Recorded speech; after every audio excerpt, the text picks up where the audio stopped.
Hello guys! Hello! This is for Sagittarius. Welcome dito sa aking channel, Sagittarius. Alamin natin kung anong messages, vibration, gabay, energy para sa lahat ng Sagittarius. So please comment down below if you resonated. Okay, quest. Sagittarius.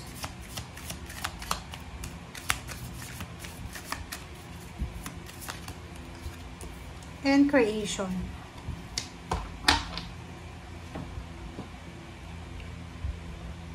Okay, Sagittarius. Kung makikita mo sa baraha mo, okay, sinasabi ng baraha sa'yo, okay, na meron kang plano Meron kang plano na gustong simulan. Meron kang journey na gustong gawin. It's either gusto mong lumipat ng bahay, gusto mong lumipat ng trabaho, magbago ng desisyon, or kung ano pa man. Sinasabi ng baraha sa'yo dito na kung ano man ang plano mo na yan, okay kasi may plano ka. But, you need to be careful. Kailangan mong timbangin yung situation. Kumaga ito, pros and cons siya. Diba? Ibig sabihin yan guys, kung ano yung gusto natin gawin, kung ano yung plano natin, kailangan balance. Kailangan timbangin natin yan I-balance natin. And, meron kang gustong simulan It's either gusto mong magsimula ng bagong pamilya, gusto mong magkaroon ng another baby, gusto mong, kasi quest to So, ibig sabihin, gusto mong lumipat ng bahay, gusto mong mag-migrate sa ibang bansa. Yung parang halimbawa, isa kang Sagittarius na nalaman mo yung kaibigan mo na nasa ibang bansa na, nag-migrate sila, maiisip mo na, kailangan ko rin na mag-migrate, or parang, pwede rin ako, or kaya ko rin. So, nakikita ko sir dito na this week ay posibleng magre-research ka kung paano ba makalipat sa Amerika, sa Europa, sa Canada, sa Australia, sa New Zealand, or sa kung saan pa man. So, nakikita ko sir dito, ang dami-dami mong gustong simulan.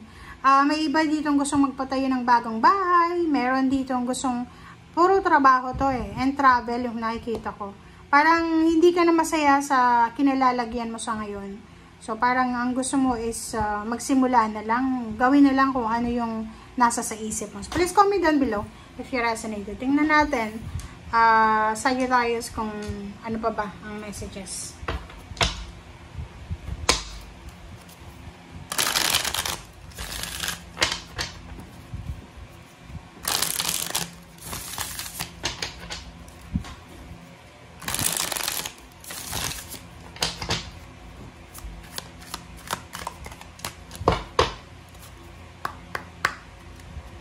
Okay. Sagittarius. Two of Wands, Queen of Cups. Alam mo yung energy ngayon, parang pare-pareho lang. Yung energy mo pareho sa Leo or sa Aries. Panoorin mo, diba? Binalasa ko to pero pareho yung lumabas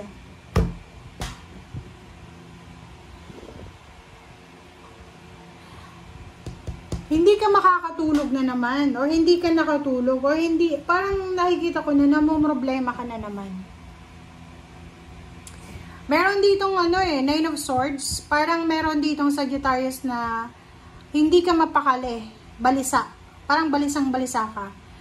It's either you're expecting something, like a news, confirmation, balita, text, chat, call, email, letter, hindi mo pa natatanggap, kaya medyo nai-stress ka pa.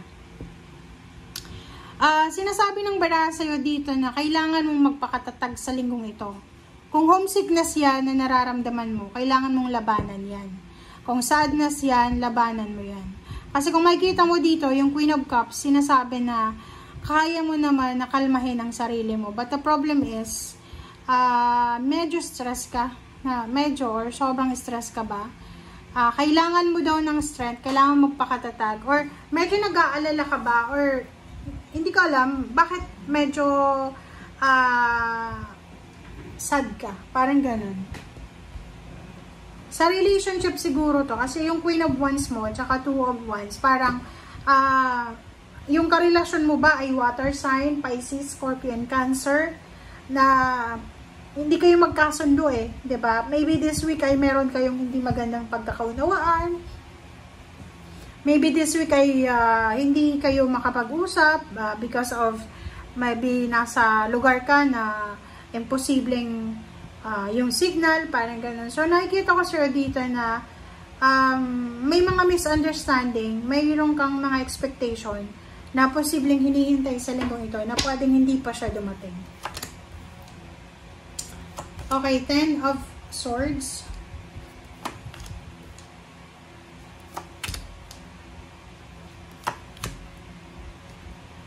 Okay. 8 of Wands, 3 of Cups. O, diba? Sinasabi ng birahan na to, huwag kang masyadong mag-focus sa nararamdaman mo. Kasi, there's incoming na napakaganda. May good news na paparating. Etong 8 of Wands na to, pwedeng next week siya. Anong tawag dyan? 11, 12, 10, 11, 12, 13, 14, 15, 16, 17. So, this is for the 17th week. So, starting November 17 to. So, sinasabi ng baraha, malapit na yung birthday mo, Sagittarius, diba? So, sinasabi ng baraha sa'yo dito na huwag kang masyadong mag-focus sa kung ano man na problems or negative. Kasi, sinasabi na yung 9 of Swords mo dito, yung pinoproblema mo, ay may solusyon yan. Okay? Yung pinoproblema mo dyan, mahahanap mo yung solusyon. Yung kung ano man ang hindi mo, ano man ang rason dito kung bakit hindi ka makatulog, mahanap mo yung solusyon yan. Okay? By the end of the month. Sinasabi ng baraha sa'yo dito na iwasan mong maging sensitive. Iwasan mong masyadong mag-isip ng negative, tamang hinala. Iwasan mo yung sobrang pag-iisip. And yung Empress dito, sinasabi ng baraha sa'yo na take care of your body. Take care of your health. Take care of your emotion, your brain, diba? Yung utak natin. And ihanda mo yung sarili mo kasi yun na nga, yung iba magse-celebrate ng birthday for the next weeks. Yung iba naman may mga rason para mag-celebrate. Doon tayo mag-focus. Parang yung energy mo sa linggong ito ay masyadong sensitive ka. Naboboring ka eh. Parang yung usual na ginagawa mo. Baka nagbago yung routine mo or nagbago yung pwedeng may menstruation ka, hormonal imbalances, or may iniinom kayong mga gamot para sa health nyo na nakaka-apekto sa emotions nyo. So, sinasabi ng baraha sa'yo dito, ang kailangan mong bigyan ng focus is yung positive. So, ihanda mo yung sarili mo sa kung ano man na selebrasyon na paparating. It's either you're invited or ikaw yung magsa-celebrate. Okay? Thank you guys for watching.